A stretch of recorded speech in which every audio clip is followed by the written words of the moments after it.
Yeah, so Stephanie will be here in just a few moments, but let's go ahead and Oh, no rush. It's fine. Do you study Spanish in your own time? not No. anymore. I used Me to. neither. Yeah, I used to Uh-huh. when it was my first. Well, okay, let me qualify that. Mm. I never studied. Like I Oh, never studied Spanish yeah. Mm. even when I was taking Spanish with Blaine. I Yeah. never studied. Mm. Sometimes I would use my phone and I would Mm. record myself describe la situación. Mm. Mm. Mm. Mm. I And I would watch that, and then I would see things. But I didn't like, oh, and there was a few, maybe like an hour or Mm. two where I used the Look I Can Talk student book and like Mm. read the story and did the crosswords and the quizzes Mm. and stuff. But that was literally like just 2 hours. I didn't stick with that because it was kind of fun, but really Mm. not. And yeah, I haven't really even watched many Spanish shows because usually Mm. when I go to watch Netflix, it's like because I'm tired from the day Yeah. or whatever, and so I'm Mm. like, do I really want to try and listen to Spanish while I'm Yeah. just Yeah. wanting to so I keep putting off watching Spanish shows. And the Spanish show that I want to watch is also um what's the word? It's Spain Spanish. What's the word? It starts with a C. Cas Which cas one? Casa de Papel. La No, Casa de no, no. Papel. It's like it's Spain Spanish, but it has a special word, castellano, Oh, right? Castello? Castillo. Castillo? Castino, yeah, Cas- Spanish. So like the grammar is different. They say tenéis instead of tienes, and like so Castellano. yeah, Castellano, right? See. Sí. De So then I'm Castilla. like, oh, do I want to watch this? Because, it's like Yeah. new grammar and all this kind of stuff. So I'm like, I mean, I would They just love, add vosotros. They yeah, just and add vosotros, and you have a vosotros different and accent. tenéis, right? Yeah. Because vosotros is related to tenéis, sabéis, Mm, estáis. right. Mhm. So I'm like, oh, okay. But yeah. Mm. See. Fair enough. I mean, I don't really study Spanish anymore. I just I mean, there are quite a lot of good Spanish resource on Mm, YouTube. mm, Mm. Like 100% Spanish, mm, comprehensible input, mm. pretty awesome. For other language, I'm not sure, but Spanish, oh, so many, CI Spanish teacher, Right, so right, pretty lucky. Mm. right. Oh, that's because Spanish is like Japanese in Australia. Mm. It's super popular. It's the most commonly learned foreign language Mm. in schools, and so there's just a lot of resources for it. And TPRS was born out of Spanish, foreign Yeah. language Spanish instruction. Mm. So yeah, there's just a lot more, And good also stuff. because CI, comprehensible input, Mm, for English native speaker, it's so much easier to guess Spanish right. Spanish and comparing French to and comparing to for you to guess Chinese. It's completely different story. yeah, You yeah. can start from There's no Spanish from guessing. first lesson. Yeah, yeah. Yeah, there's no Yeah, guessing. You can't just take a word and be like, come on. pronounce the vowels a little bit letter different Yeah, and then be like, oh, really? That's the word? exactly. So Right. sometimes it's very challenging for Chinese teacher because there's no way you can guess. Maybe coffee you can guess. Yeah, right. Not even Starbucks. People be Yeah, like, what? Korean and Japanese too. Yeah. Because the borrowed words, Mm. like Korean and Japanese, they're mostly syllabic, Mm. like, well, I mean, English is syllabic too, but like the writing system for Japanese is syllabic. It's like a syllable, it's not just one sound. Mm. So they have in Korean, especially, I know in Japanese too, but they have a rule where you can't have a consonant on its own. So it always has to have a consonant and a vowel together. Makuto, Naruto. Right. Makuro donarudo. Right. Mm. And so, English speakers are like, what are you saying? Yeah. It's a little bit easier in Korean. McDonald. Yeah, but it's not, it's still like McDonald. What's McDonald? Like, what are you saying? McDonald's, Yeah. Because in Korean, there are no final consonants at the, well, that's not necessarily true, but it's not like in Japanese where you have one letter nian and it can just be on its own. By the way, when is your Korean and German class? German classes are tomorrow.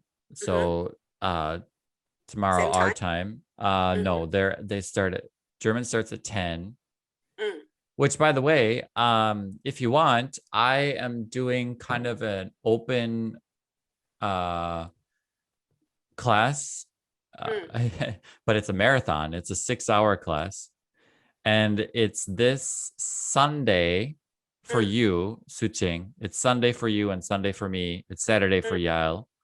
Yael's gonna try and come, but it's 6 hours. So it's, for you in Australia, it would be 7 a.m. to 1 p.m. It's not for beginners, but I made a resource. It's a video that you can watch of our most recent story of me reading it through with a translation word by word through the whole story to kind of give you an idea of what we're talking about.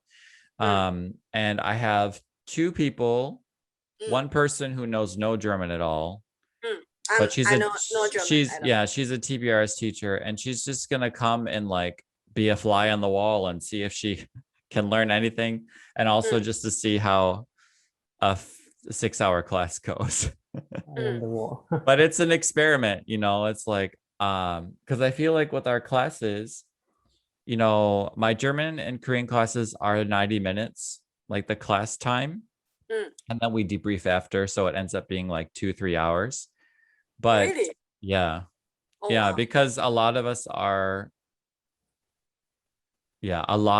all of us, a lot of us are TPRS teachers. So we talk about like what worked for you as a student, what didn't work for you, what is this, what is that, and then I usually go off into some philosophical debate because that's just me.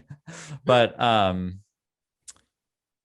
even with a 90-minute class, like there's just not enough time to like get in the groove of the language and like really start thinking about the language. The analogy that I was using last week was like, when we have these once a week classes, it's like I'm teaching you how to juggle, right?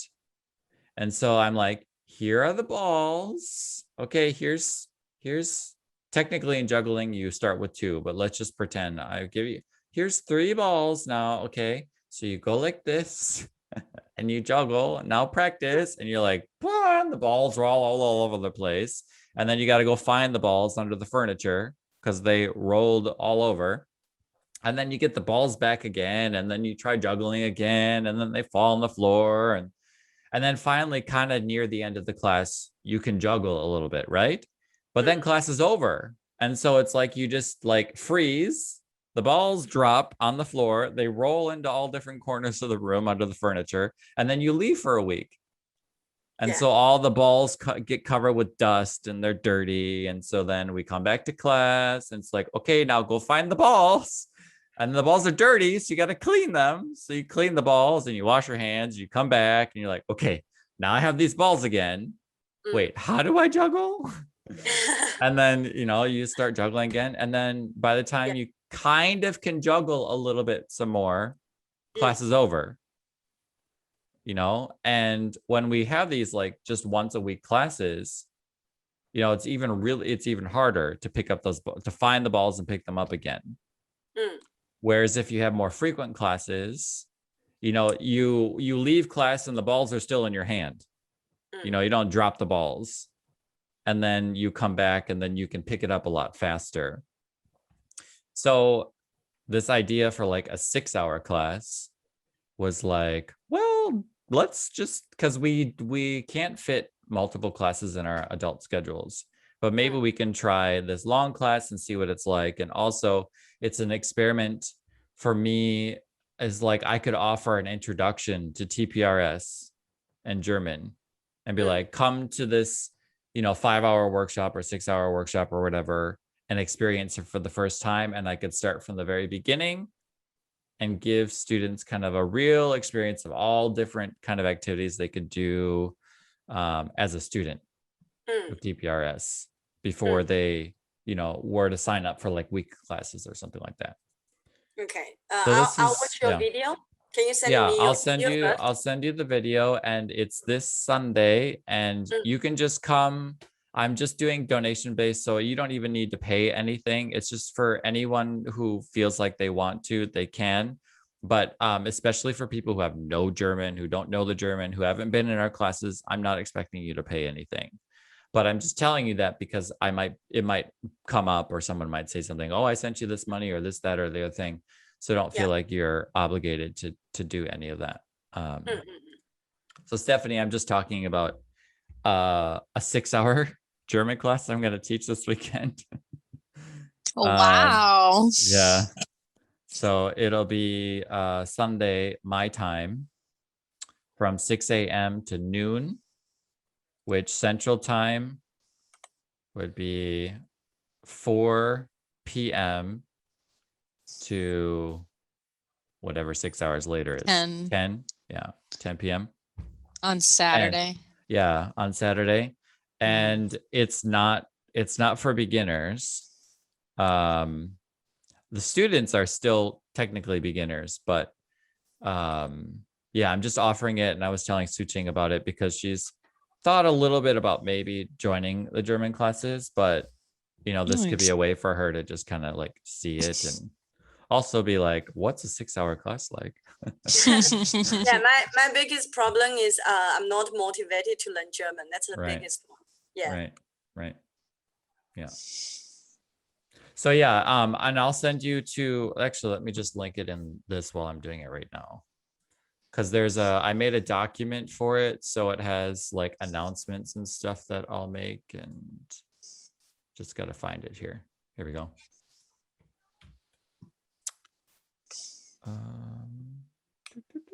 Chat.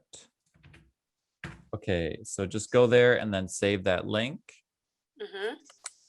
And then in the notification board, it says the Marathon Language Prep video. So you can watch that and participate in it.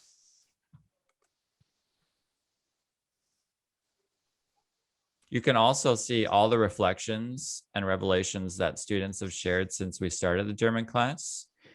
There's 2 students in particular that are Japanese teachers in Australia, and they have made reflections basically every week that they've been in the class, and it's really good to read as a teacher. So you can look at that later and just let me know. Okay. Thank you. Muy bien. Okay, Stephanie's here, so that worked out. Share my screen.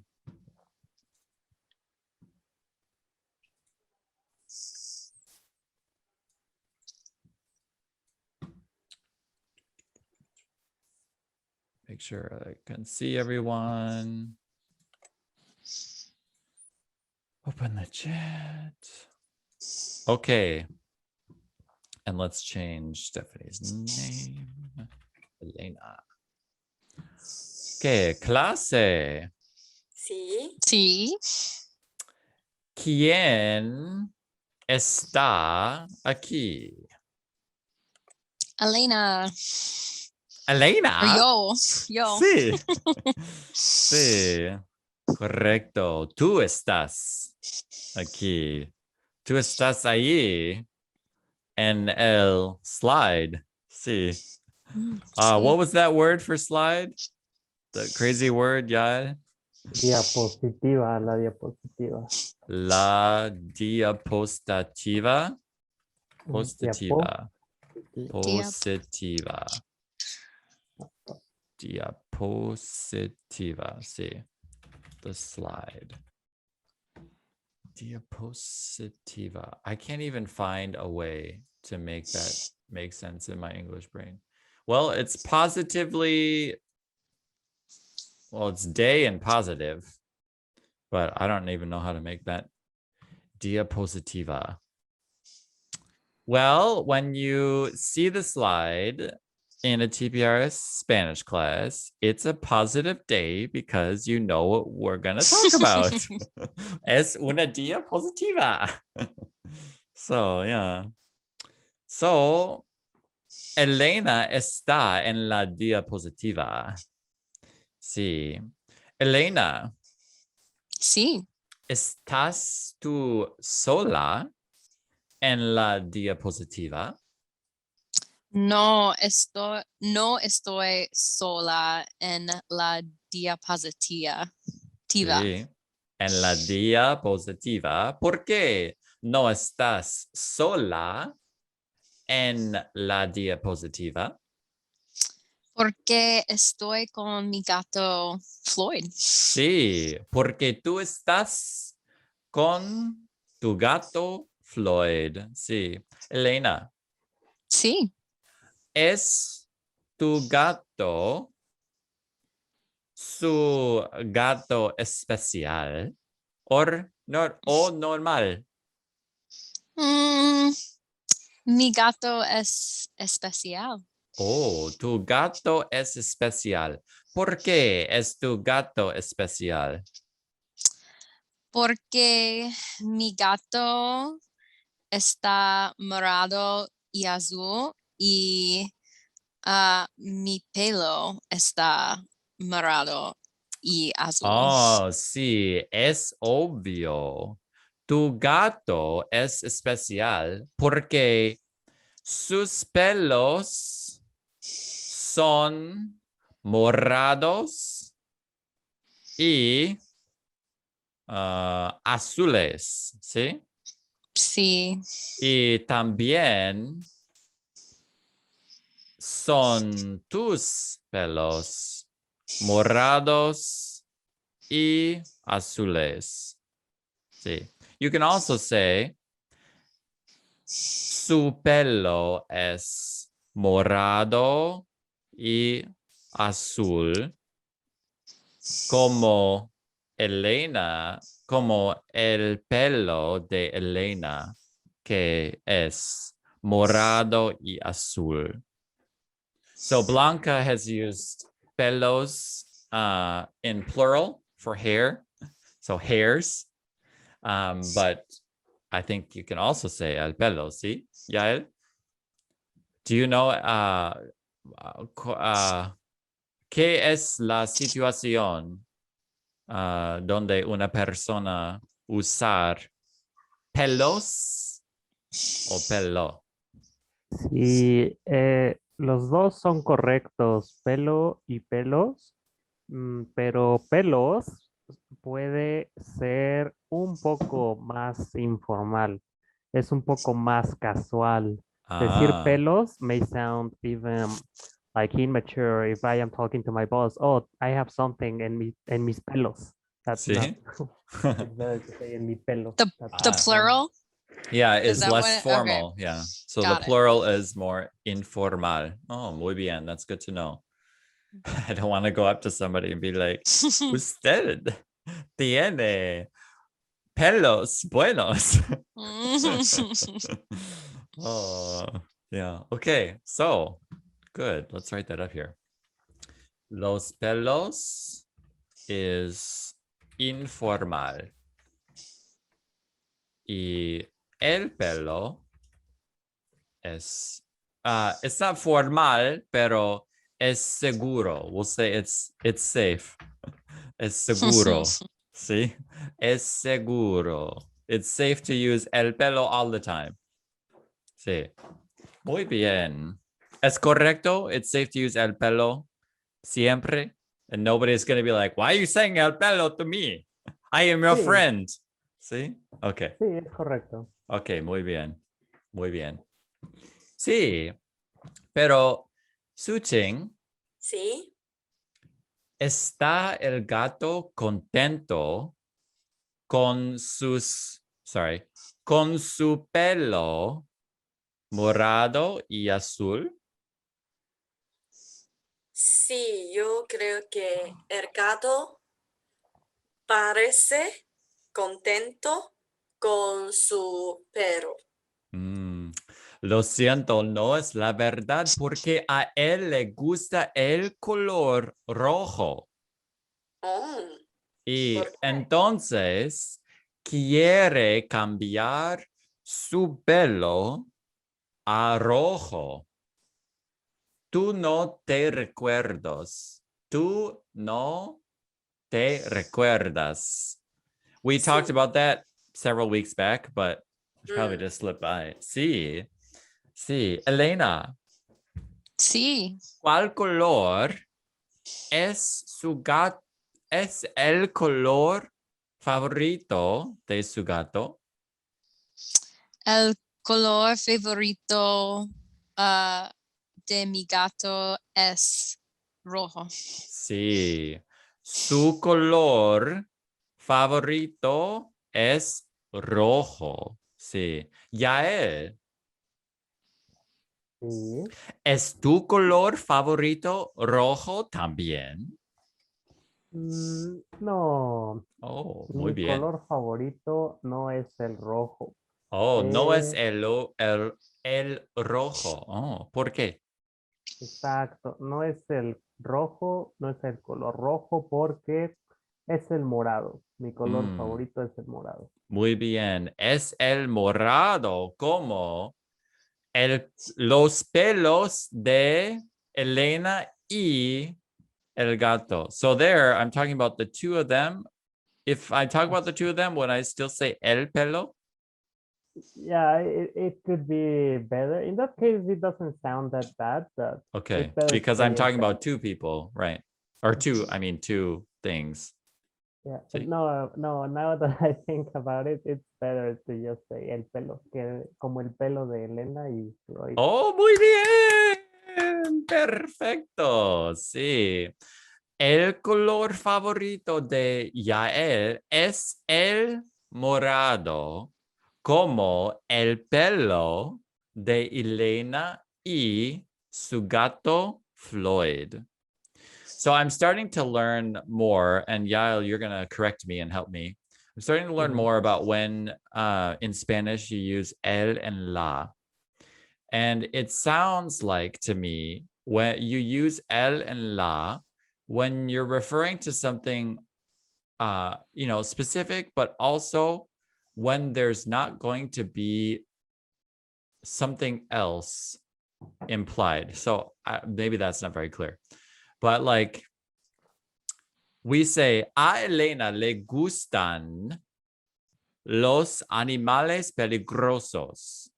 And we say, a ella le gustan los animales peligrosos instead of a ella le gustan animales peligrosos. The reason we say the los is because we're specifying that it's dangerous animals. Mm.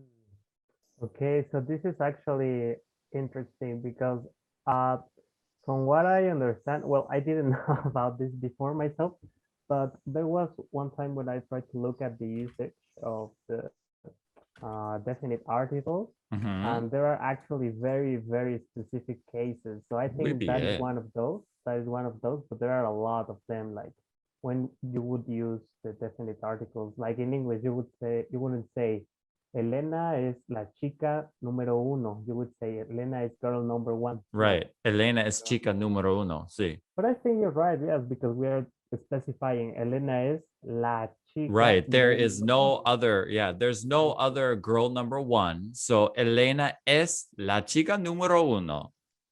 Because Exactly. because because if Elena is girl number one, then nobody else can be girl number one. So she es la chica específica. Exactly. So Elena es la chica número uno. And that's why we use it there. Y A Elena le gustan los animales peligrosos. So here it's the dangerous animals. They're being lumped into a group, and it's this specific group of animals. Los animales peligrosos. Okay. See? Yeah, so you actually didn't know about this usage, but for example, I am trying to think of ways where, or sentences where I wouldn't say los with gustan. Me gusta el tequila. Me gusta el cielo. So in that el case, tequila. yeah, I think Wow. it's very common to say me gusta Tequila.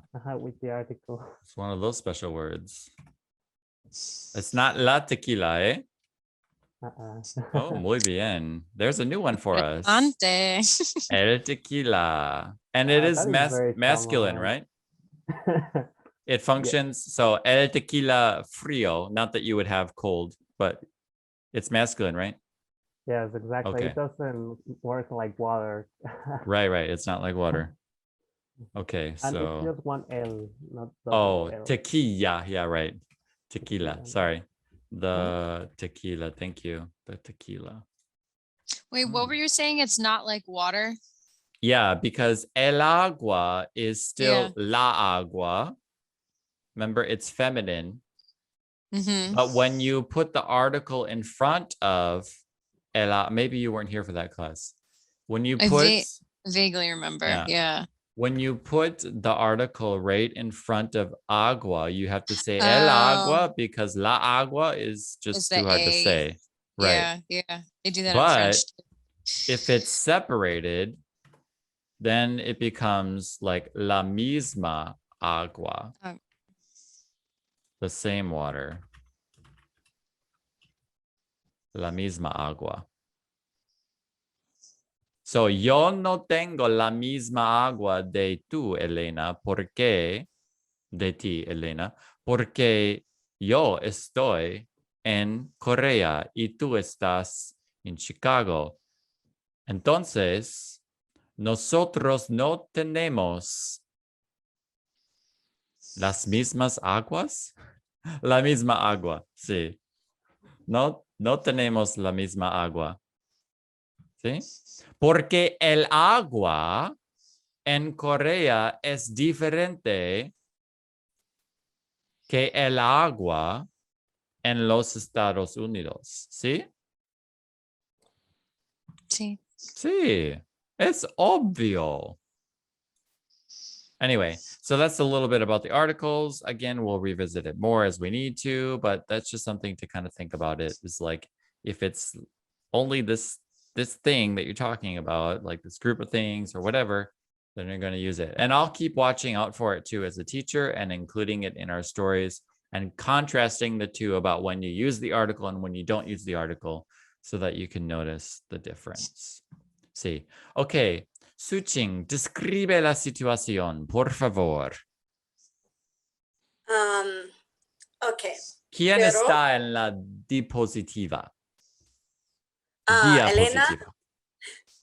Elena está en la diapositiva Sí. y su gato también está en la diapositiva. Sí. Y el gato tiene pelo azul,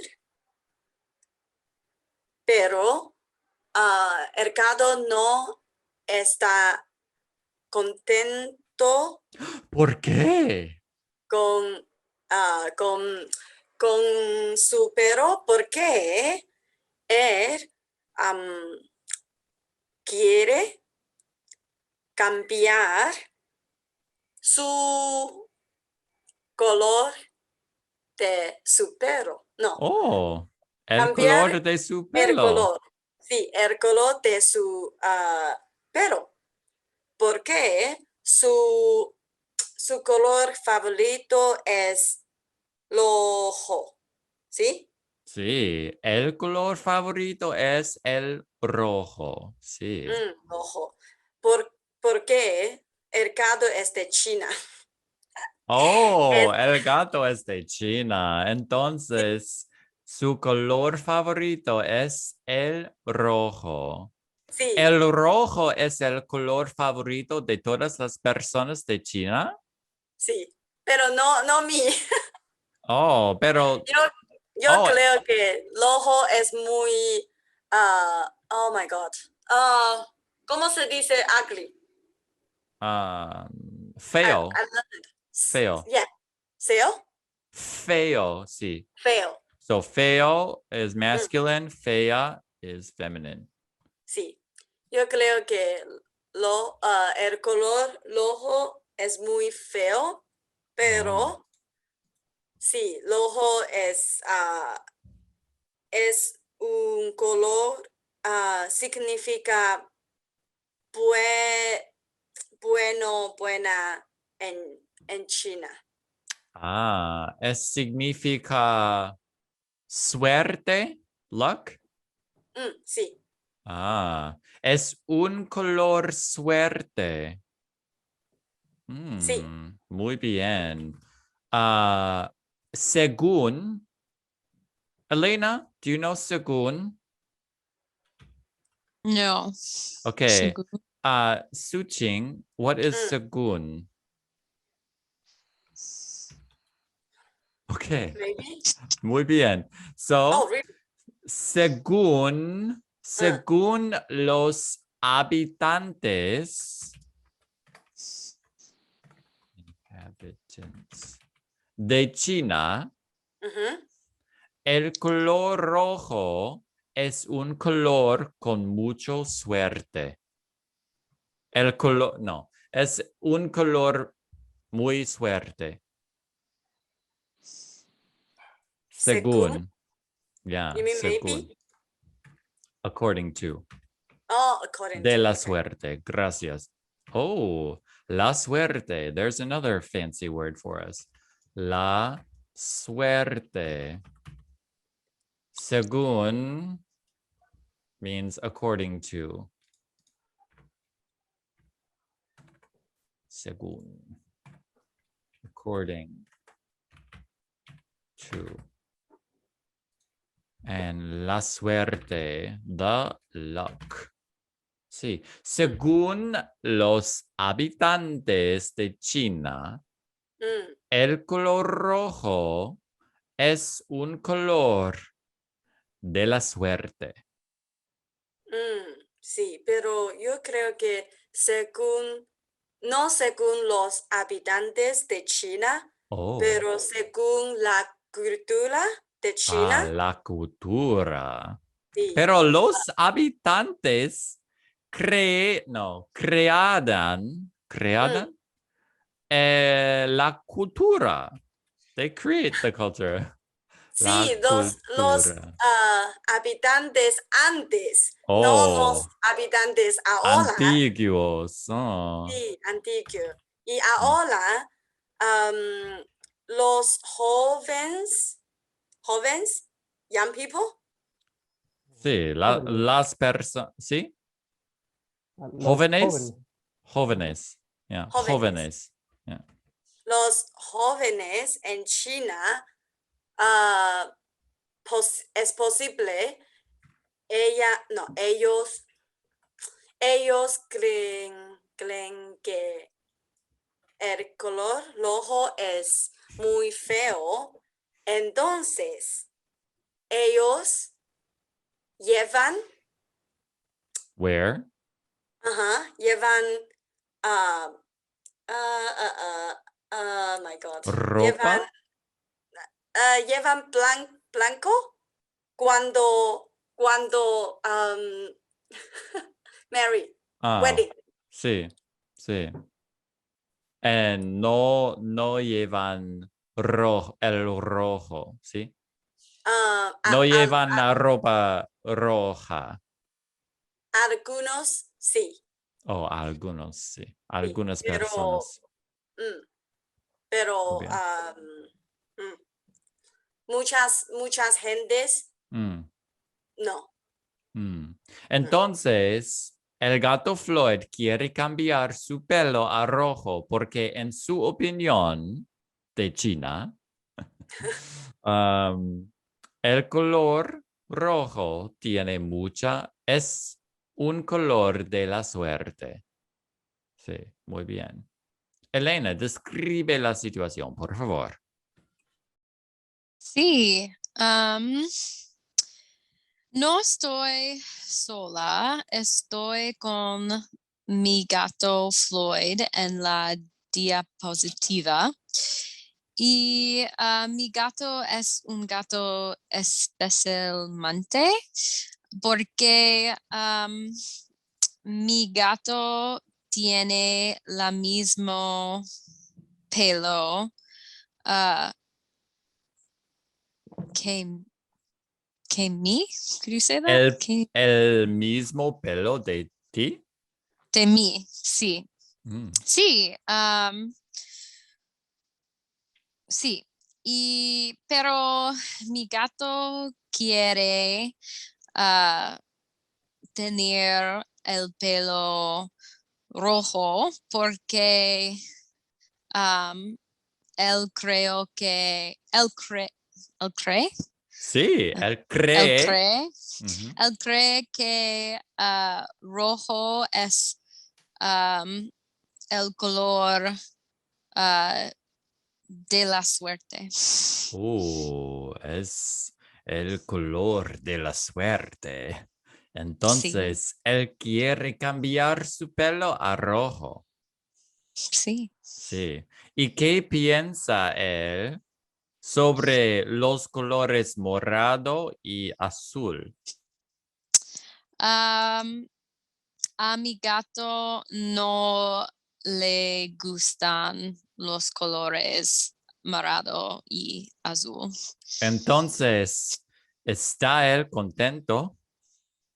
No está contento. Cuando él mira, el mirarse, cuando él ve a un mirror y ve himself, entonces no está contento. Oh, Sí. pobre gato, pobre Sí. gato. Sí. Él se mira en un espejo. Un Sí. espejo. Un momento. Can I copy? Oh, no, I can't. I don't like this about the chat in Zoom. Él se mira en un espejo. How can we make that word make sense for us?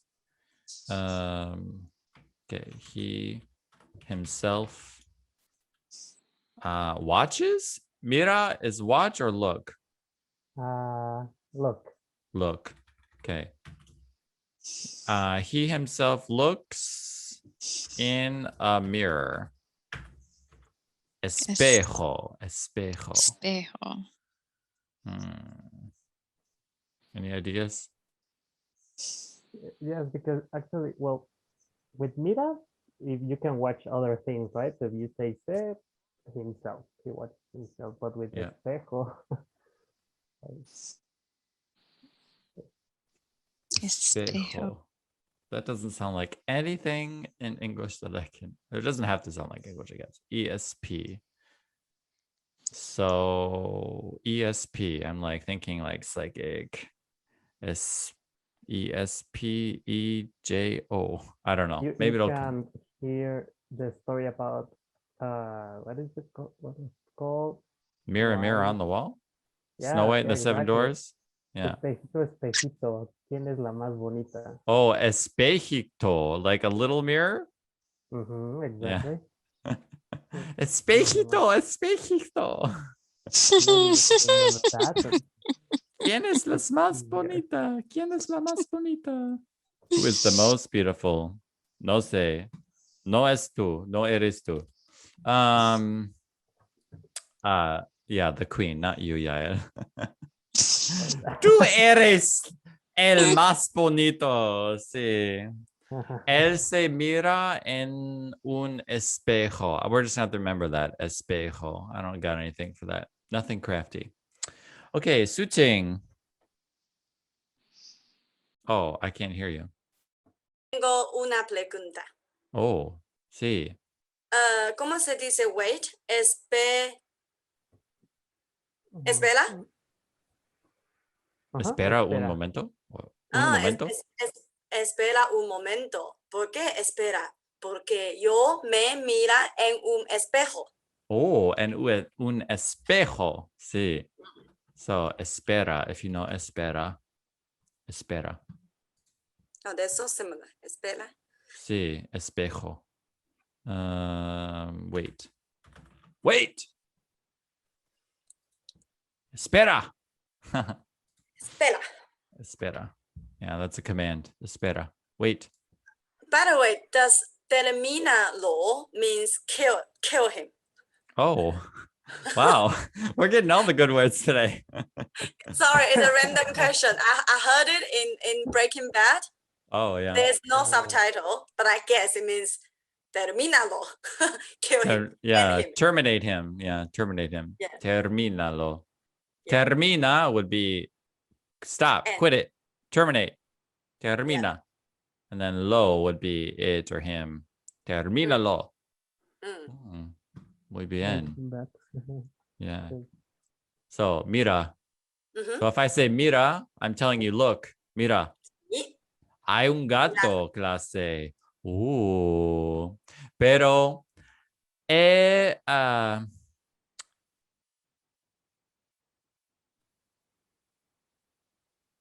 ¿nos parece? ¿Nos? Anyway. Él parece, it seems. Well, I don't know where my Spanish is, but él. I want to say he looks happy, pero no es la verdad. Ayúdame, por favor. Él parece feliz. Okay, so it is él parece. I don't know why I was thinking that I can't say that, but él parece feliz o contento, pero no es la verdad, porque a él no le gusta su pelo, no le gustan los colores morado ni azul tampoco, y él no tiene un teléfono para hablar con sus amigos gatos. Entonces, él tiene muchos problemas. Él tiene 3 problemas. El problema número 1.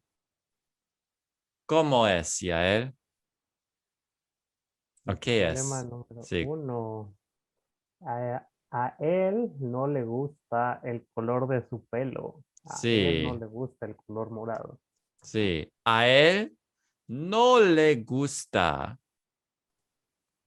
el color de su pelo.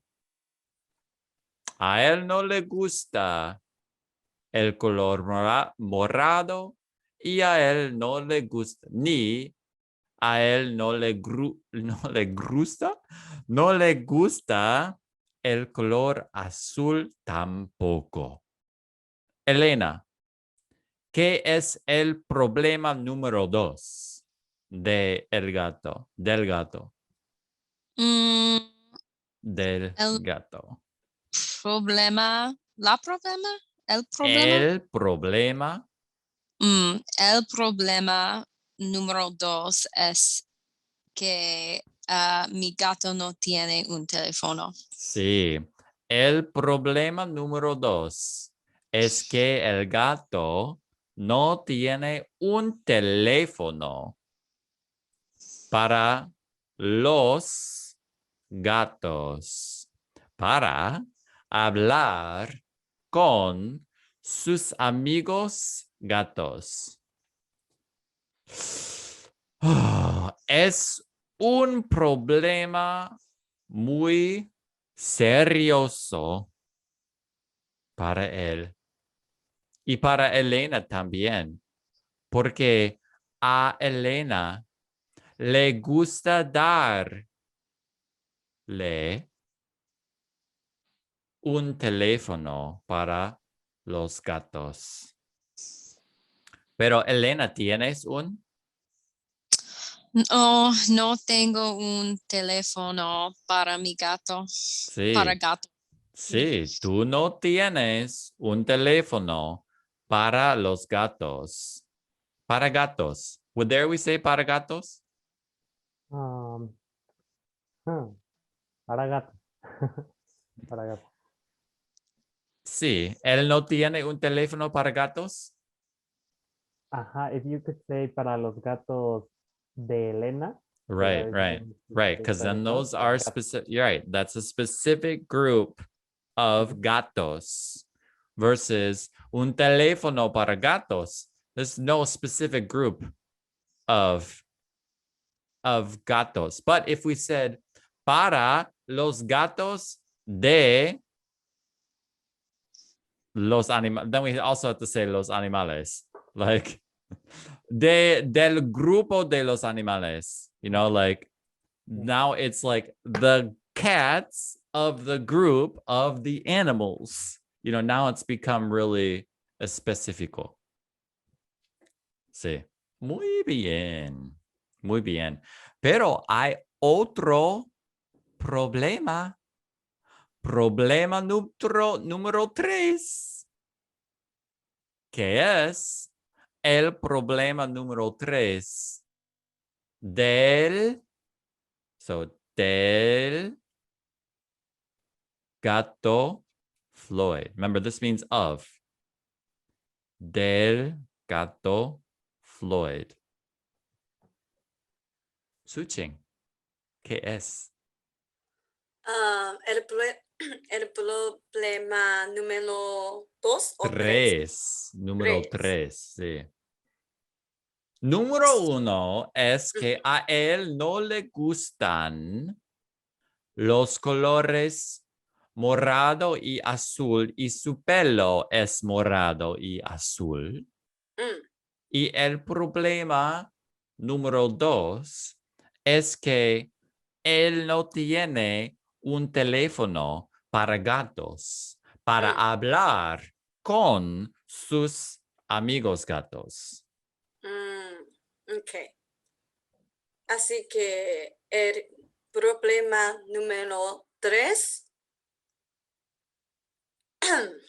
tú no dijo, ¿sí? Tú ya no dijo. ¿En serio? Sí. Yo no les dije a ustedes el problema número 3. Ok. Ok.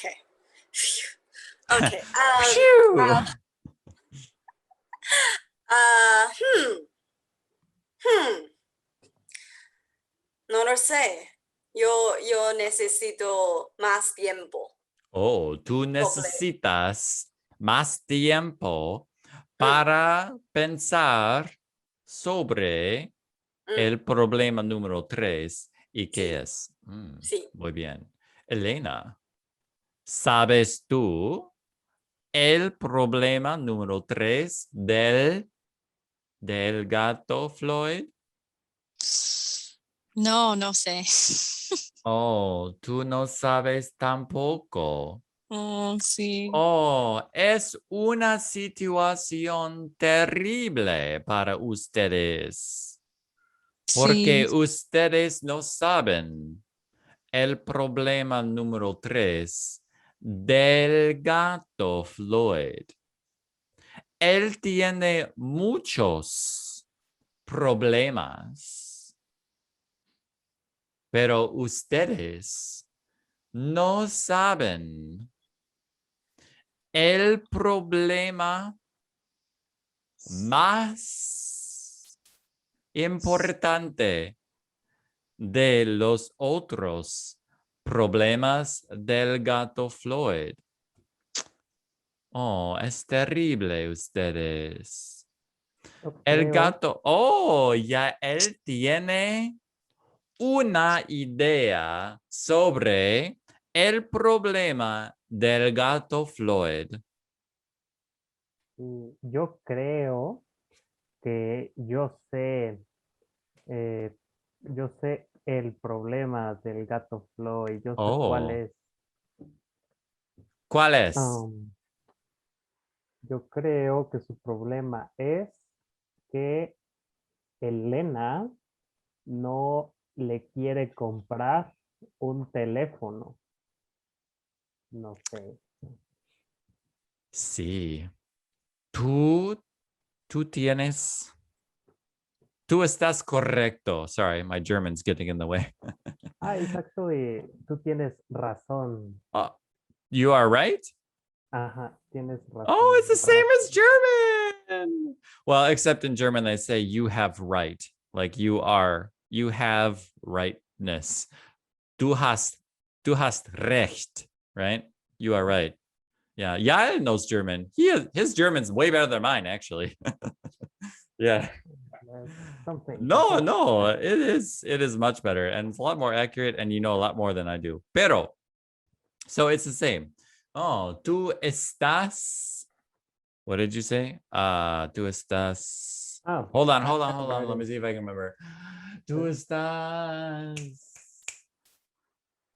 Oh, tú tienes razón, ¿sí? ujú, ujú. Tú tienes razón. You have reason. Or you are reason. You have. You have. Oh, tú tienes, right. Tú tienes. Oh my God. Tú tienes razón. Sí, oh, tú tienes razón. Pero no es el problema en total. ¿Por qué? A Elena no le gusta comprar un teléfono para su gato, para gatos, y es porque ella sabe que el gato Floyd, oh shoot, I'm going to have to say it a different way, no recuerda hablar en gato, porque él él habló por mucho tiempo en inglés con Elena, porque él no tiene un teléfono para hablar con sus gatos, sus amigos gatos. Entonces, he forgot. ¿Cómo se dice forgot? Olvidó. Él olvidó. Oh, obliviate, sí. Él olvidó a hablar en gato. Es terrible. Mm. Sí. I have to go. I have a class tonight. I'm sorry, but Oh, sorry, I can't wait. I have to leave adiós. on time. Bye-bye. Adiós. Yes. Bye bye. Sí, es terrible. Es un problema complicado. Sí. Muy bien. Suching, ¿Sí? describe los problemas del gato Floyd. El gato Freud tiene 3 problemas. ¿Problema o problemas? Sí, él tiene 3 Mm, problemas. problema. Sí. Okay. El problema número 1 es el gato no le gusta su perro porque su perro es azul y morado y el gato no le gusta azul y morado y el gato quiere cambiar su color. No, sorry. El gato quiere cambiar el color de su pelo. Sí. Y el problema número 2 es el gato no tiene un teléfono. I was a little bit lost, but let me guess. Sí. Y el gato piensa que Elena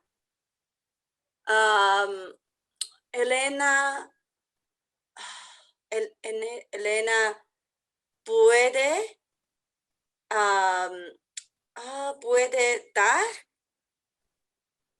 puede darle un teléfono.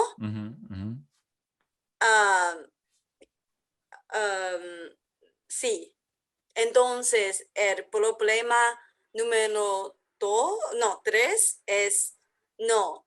La verdad es, Elena no puede darle un teléfono. Sí. ¿Por qué no puede? ¿Mm? ¿Por qué no puede darle un teléfono? No lo sé, pero es ¿Por porque qué? Elena Sí, es no. porque ella no quiere comprar un teléfono para su gato porque ella sabe que el gato Floyd olvidó, he ¿Mm? forgot, olvidó hablar en gato, en la lengua gato. He doesn't know he forgot how to speak cat. Who? Elena? No, el gato Floyd.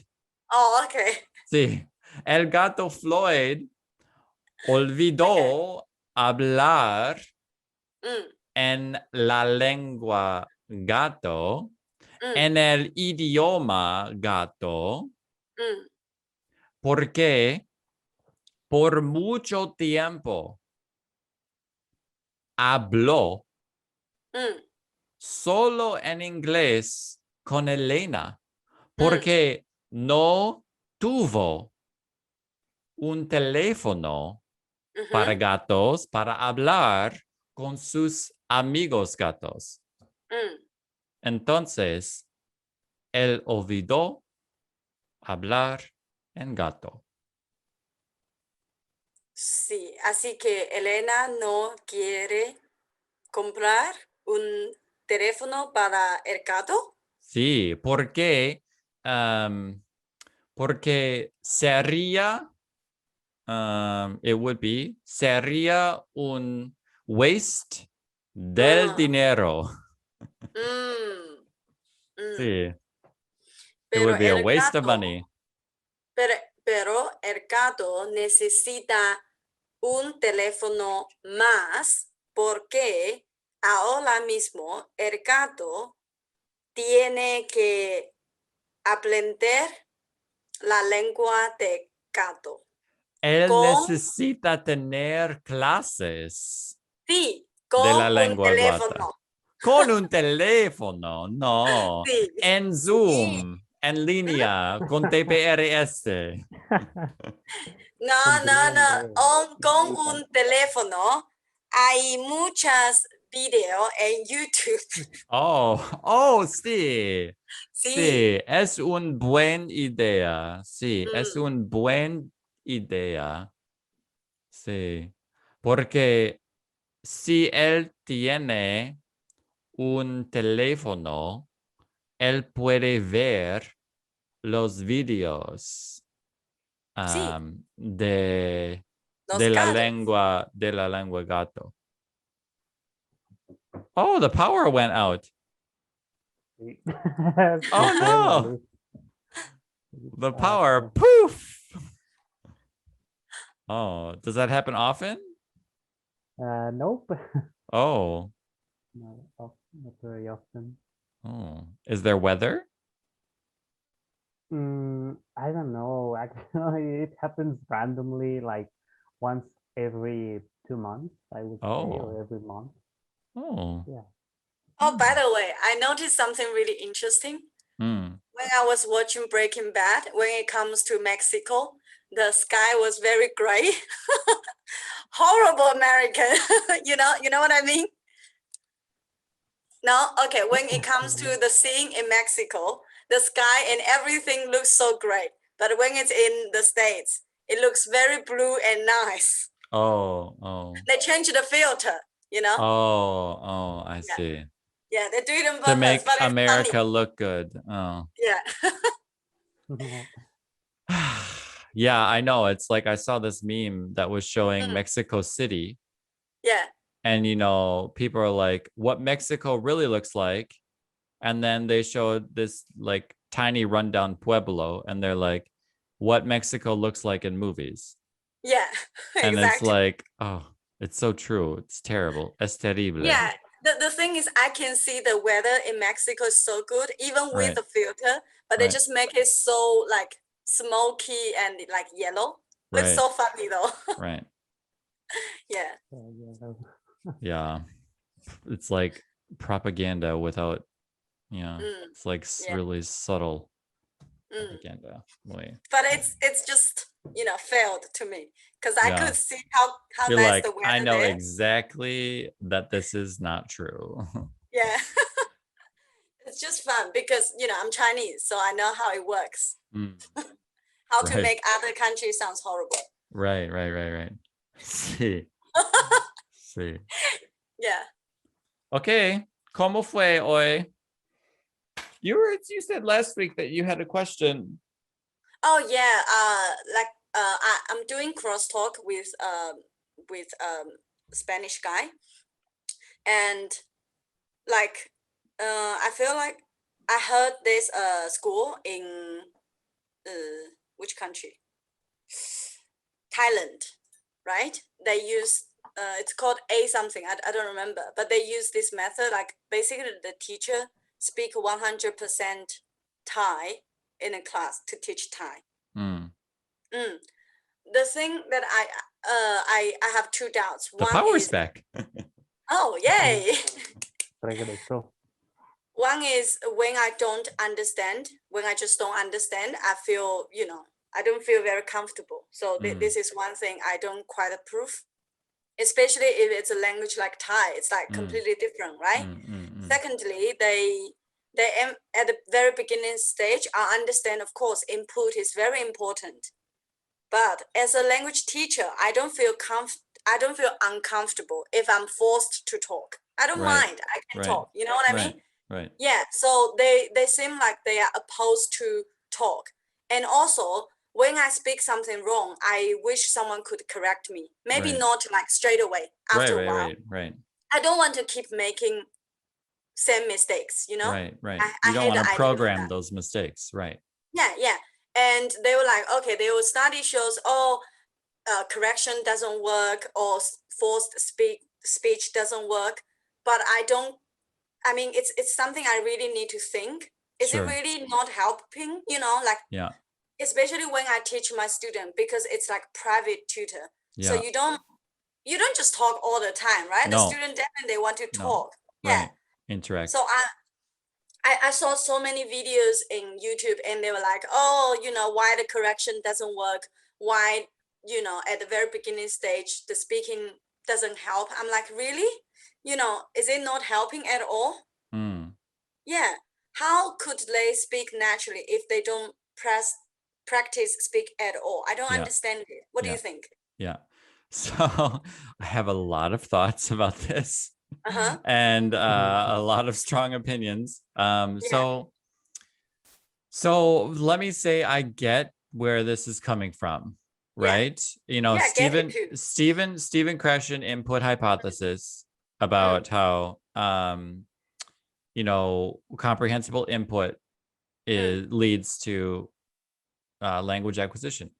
Yeah. So comprehensible input leads to mental representation of language, meaning that you understand the language in your head. It's passive language. Passive language is language that you understand, but you can't, it's not active language. You can't use it. You can't interact with it. You can't speak. or write. Mm. Okay. So they're attempting to emulate our first our first languages that we acquired. Mm-hmm. Here's things that are missing. One, when we acquired our first languages, our brain was developing. Mm. And we had nothing to compare it to. Mm. Two, the input we were receiving from our caregivers and the people around us and our parents or, whomever was there and taking care of us was not comprehensible. Mm. It was not comprehensible one bit. We didn't even have the brain ability to perceive and understand what was being said to us. And there was a primordial need to understand. There was so much need to understand as an infant that we used every ounce of our ability and our attention to try to understand. We don't have that environment anymore as older children or as adults. 3, it took thousands upon thousands upon thousands of hours Massive. for us to understand enough to spontaneously produce. Yeah. Ain't nobody got time for that. I agree. Okay. So this idea around forced input, what I do in these classes is not forced input because I have, oh, thank you. Yes, correct. Okay. Yes. I was Thank like, you. what is forced input? Yes, right. Correction is helpful. So I'll get to that in a moment. But so forced output is not what we're doing here because you are being scaffolded. You're given one step and then the next step and then the next step. This is what scaffolding means. The word scaffolding gets thrown around a lot in teaching circles. And so just to be really clear, when you build a building, you put up this structure outside of what you're building so that the workers can get up to where they need to work on things. The structure is called the scaffolding. So we're building this scaffolding around the language that's building. If we don't create this scaffolding, this support, then a student, when we ask them to speak, it is forced output because they haven't been given enough scaffolding to get up to the point where we want them to speak. But we don't do that in these classes. There's scaffolding. There's pointing and pausing to the words. There's translation. There's me repeating it. There's me asking questions about it. There's me helping you. Okay? So there's lots of scaffolding. It's not forced output. The next thing about output is that it tells me as the teacher what to teach you. Because if you don't give me any output, I don't know where your strengths and weaknesses lie. I don't know where the area for development is. I'm just shooting in the dark. And I could be shooting over this way and I'm not going to hit any target. Yeah, I think it's like very prompt feedback. Right. Where I need to stress more. Yeah. Yeah. It's like to use a better analogy than trying to kill something. Like, if I have a gardening hose and I'm trying to water the plants and help them grow, it's like I'm watering over here. Okay, are you getting any water? But you guys are over here. Yeah. So if there's no output from the students, I have no idea what to teach. Yeah. So we need output from the students from the very beginning. Okay. And then the output also helps the student because they gain confidence as they see their output grow. I'm totally agree with that. Yeah. So this is I gain that. I gain the confidence through describe the situation when we have class with Glenn. That was the first time ever I feel like, I can actually talk instead of, just answer you my name, where I'm from. Right. Yeah. Right. And so something about that: input, output, speaking, gaining confidence, And correction. and correction. Yes, but there was something else I wanted to say about that, but it left. That's okay.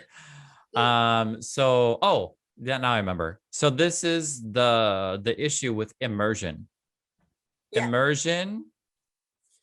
Immersion works with enough time, but immersion makes a student super uncomfortable.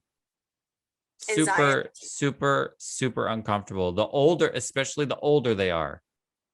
Younger kids have a higher threshold for not understanding because they're in that critical period of like, I don't understand. I don't care. I'm just here. Kids don't care. So with kids, you can use immersion at the right age. Yeah. Because they're just playing around and they've got nothing to compare it to. They don't have understanding to compare not understanding to.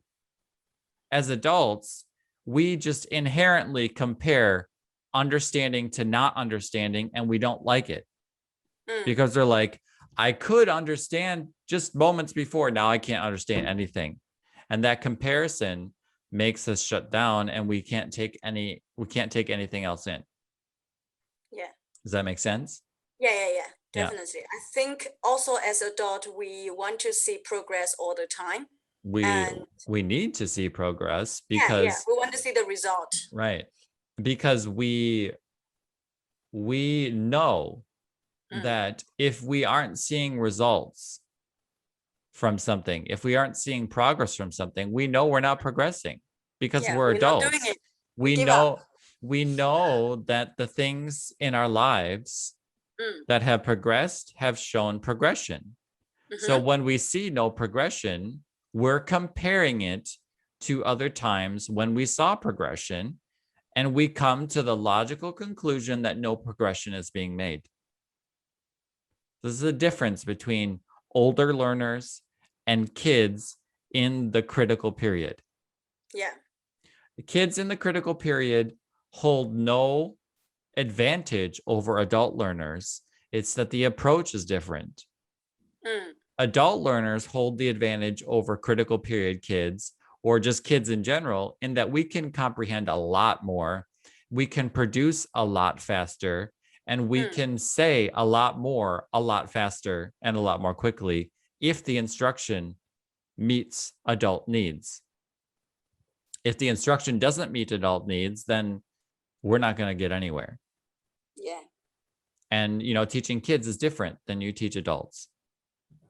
So, immersion works in the critical period, and it also works when it's basically 24/7, because you need to have all of these contrasting situations for the kid's brain to make these connections of like, oh, this means this and that means that. And you have to have a lot of concrete action. You have to have a lot of very, very close cause and effect. When the teacher says this happens. And they can attach the sounds and the meaning very quickly in an immersive setting. Correction. It's all about how you correct. So traditionally in TPRS, we correct through verification. We repeat back what the student said. We verify with correct target language. And we try to correct as soon as possible. Yes, Suting?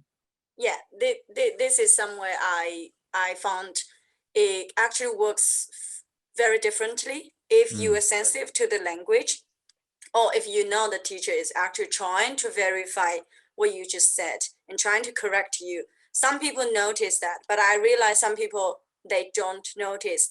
I am actually giving them the correct way to say, and that makes them like, basically, if they don't notice, I really have to say, hey, we don't say it like this in this language. This is very confusing way of saying, and I want you to notice. Basically, I have to tell them to make them notice, oh, I actually made a mistake. Like I have to keep remind them so many times so that they don't make this mistake. So one day it becomes their habit, they can't correct it.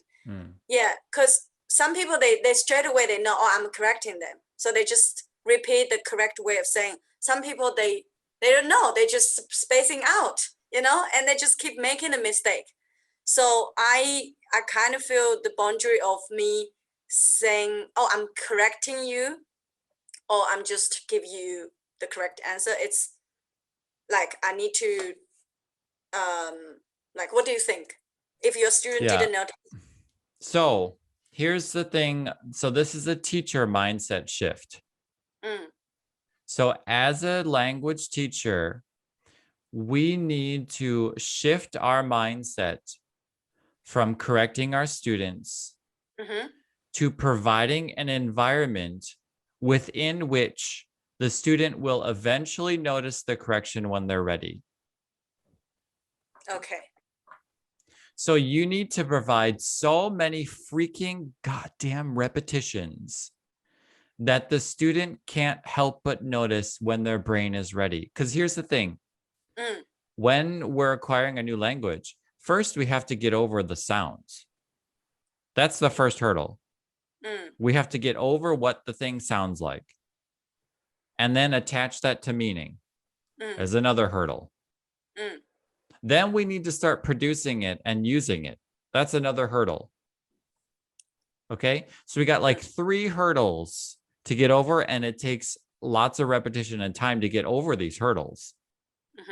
So if we're explicitly correcting, which is what you're talking about, explicitly drawing their conscious awareness to what we're correcting, we've violated the order of progression, and we've taken this later step in progression and put it first, and that slows down the process.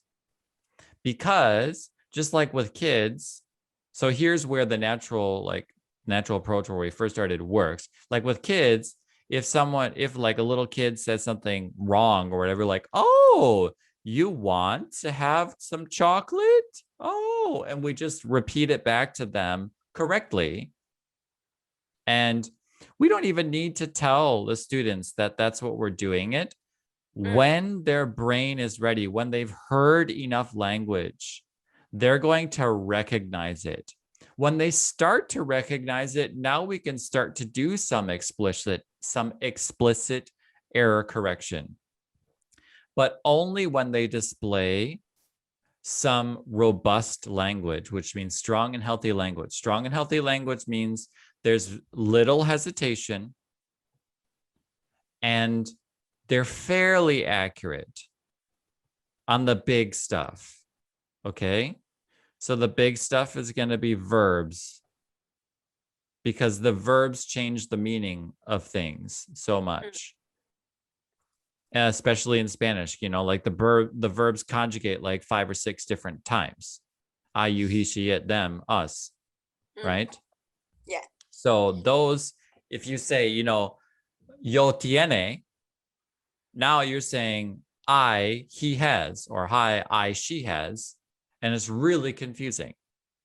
But if you say yo tengo una gato.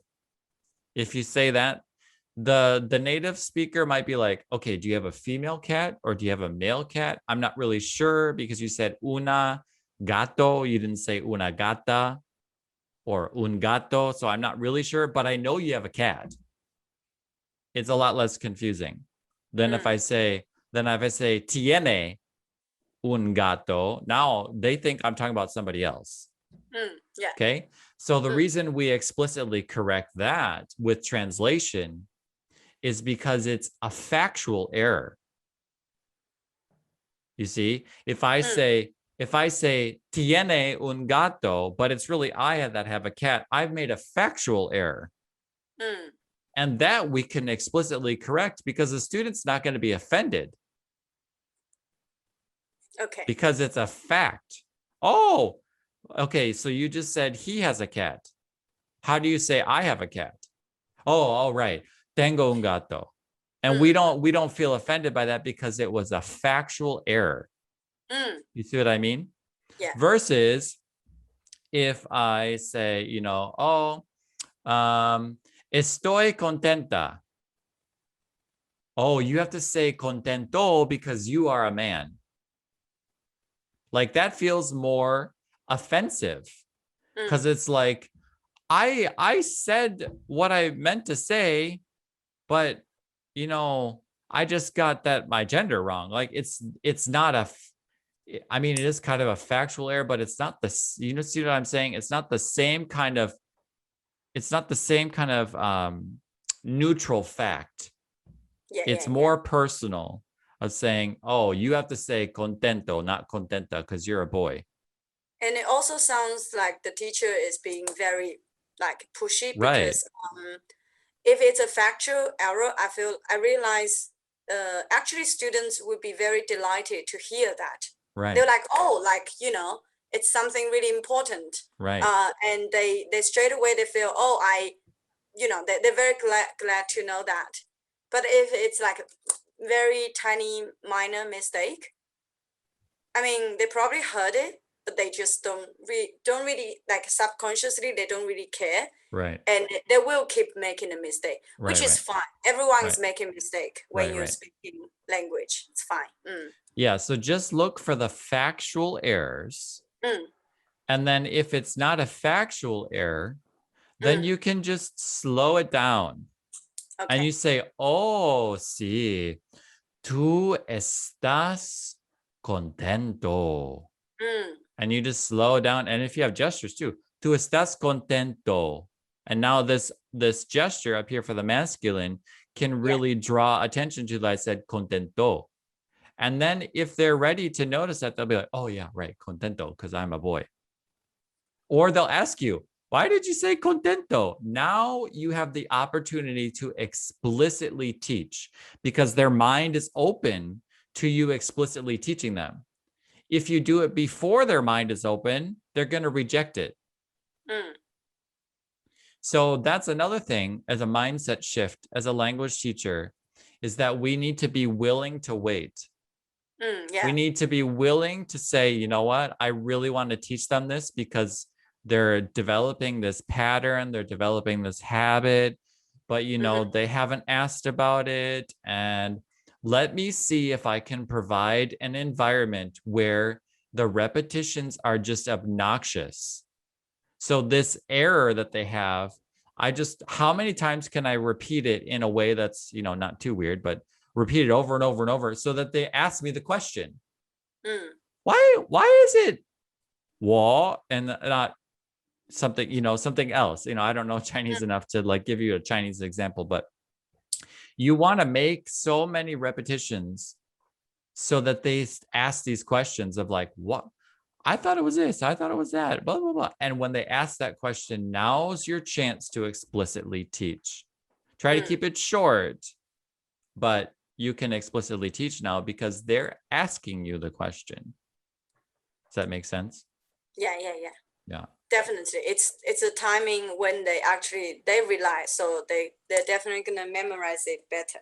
Right, because they've asked you and now they want to hear it. Yeah. Versus if you just throw it onto them when they're trying to do something else, even if they say, oh, thank you so much, there's a part of them that just rejects the information because the file in their brain wasn't opened.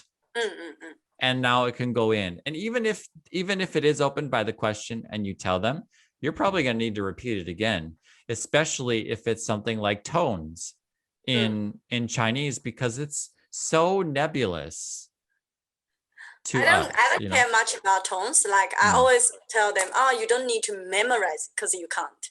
So just hear what I say. Yeah. Right. It's fine. But Mao versus Mao, like that changes the meaning, the factual change.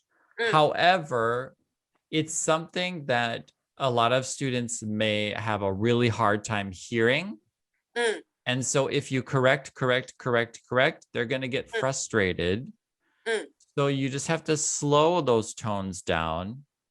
And then eventually they're going to say, why do you say Mao? And then so then if they're really, so let's say that I'm not even sure if I'm saying cat right, But let's say that they're saying cat wrong, right? So now as a teacher, find a way to use the same word with a different tone in that story so they can hear the contrast between cat tone and the same Mao with the other tone. You know what I'm trying to say? Yeah. But the Yeah. thing is actually the reason I don't correct them regarding the tones is because even though it sounds like, oh, one means cat, one means hare, but actually under certain context, it's not confusing. You're not gonna mix cat and hare together because you wouldn't say, you know, the hare is running, right? You would always say the cat is running. Right. So it wouldn't be confusing. So that's why I don't really care. Because people with whoever who is listening to you, they will figure out what you're trying to say. So okay, so then in a situation where the meanings would be confusing, you know, you can decide, do I point it out explicitly or do I just make the story have the contrast? And when you contrast those things, you've got to juxtapose. You have to put them side by side, very close in time and space. So they have to be easily noticed. I personally feel like if I put two confusing things together, I know the purpose is to make them to know the difference. But I personally would avoid doing that because if in most of the scenarios they are not confusing, they're not gonna confuse people, then why would I do that? Because, you know, I don't do tone lesson ever. Straight from the first lesson, I will be telling a very simple story. And I never say, oh, this is third tone, because they even don't know what is third tone. They just hear me saying. So I don't stress too much on that because I know it's too much, you know. There's way too many other important things for you to know instead of the tones. The tones, if you hear me saying it correctly, you will get it. You know, you don't need to study it. You just need to hear more. Yeah. So I don't never worry too much about that. I just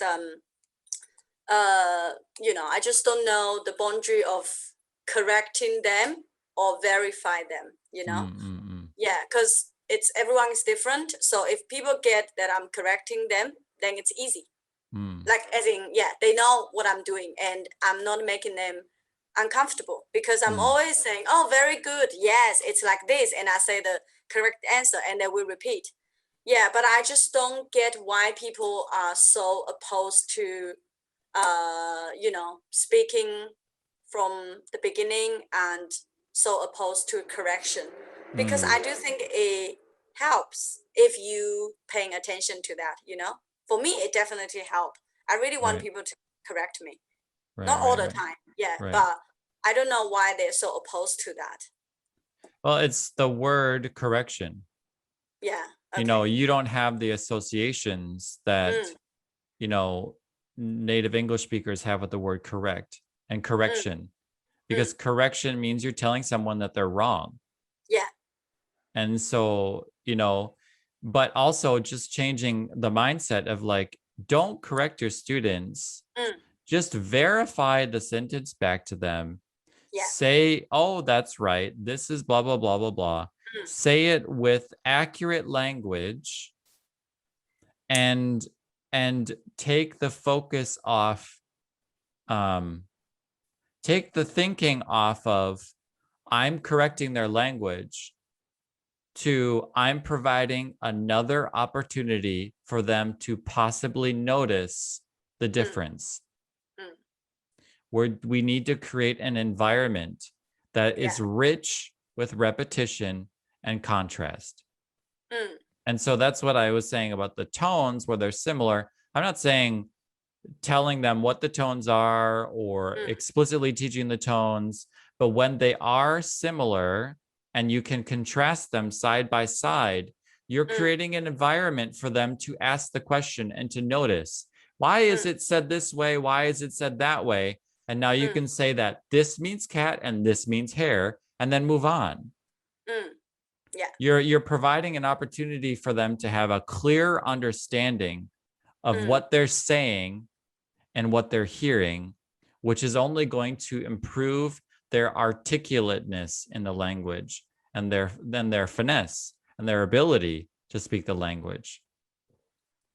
You know, because if they can understand it more clearly rather than just spitting it out, it's going to, and then it's also going to set you up in the future to be like, you can say, oh, it's just like this.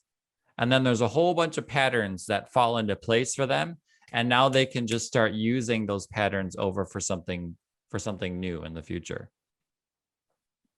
So I don't know if that makes it any clearer.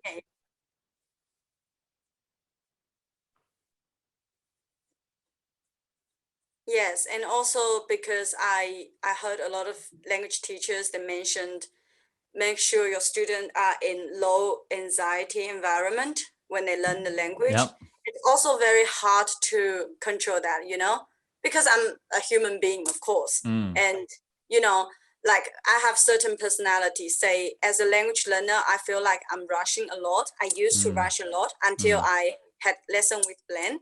So if I'm a person who rushes a lot, then I feel like I kind of want to, you know, push my student a lot, which is not good, of course. I mean, I'm doing it not out of bad purpose. I know I'm doing it out of good purpose. I want them to see, you know, the money they paid, you know, worth that. So yeah, of course, I really want them to see the progress and everything. But it's just very hard to make sure they are still in low anxiety level. But they still see the progress. Right. Because I like people are emphasized so much on input, especially comprehensible input. But you know what, my student, they are having less than 2 hours a week with me. Right. You're not expecting much from that, right? And it's like they're not gonna, and there are not many Chinese resources out there, to be honest. So how are they gonna learn it by themselves? How are they gonna ever pick up things, you know, outside of the class? So it's just very hard. Yeah. So what was I gonna say? I do have to go soon. I have to go to the dentist, but what I remembered what I wanted to say is that even setting up your students' expectations too about it's because when we start to put time constraints on our language acquisition and how much we want to acquire by this time or that time, or we say, you know, take this course for this many days or weeks or whatever, and you'll have this level, blah, blah, blah. Like when we put those restrictions on like that, it naturally gives us this sense of pressure and this sense of urgency, which really harms the quality of our instruction as a language acquisition instruction, language acquisition teacher. So, you know, ideally it would be 3 times a week for, you know, the same students, but at no outcome other than by the end of our time together, you're going to have more fluency in the language. And that's it. Not saying you're going to be at this level, you're going to know these words, you're going to be able to communicate with in this situation or that situation. I know this is what people want. I know that this is what people feel like they need or what they want. And, you know, my one personal experience is that anything worth doing well takes a lot of time and patience and to let go of, I need it by this time. Yeah. And that's expectation. Right. But I mean, you can make it clear for them or challenge their expectations. Because if we don't explicitly state what they're like, even before they sign up the class, just putting it in black and white, like, hey, if you want to work with me, this is how it's going to go. This is what you can expect. And if this is not what you want, then I'm not the teacher for you. Because when you have those clear expectations and they know what they're getting into, then you can relax, take your time, and not have to worry about some like goal or some Mm. point or some anything, and you know that they know that you know you're on the same page. Yeah. And that will help create a more comfortable environment, because there's not this uncommunication about expectations where no one has said anything and no one's sure about anything. You know. All right, but I gotta go to the dentist. Yeah, thank you. Yay! Thank you. Yeah, thanks for listening. Thanks for Thank you so asking. Thank you so much, much. Nathan. Thank Yeah, you. bye Bye, everybody. everyone. Adios.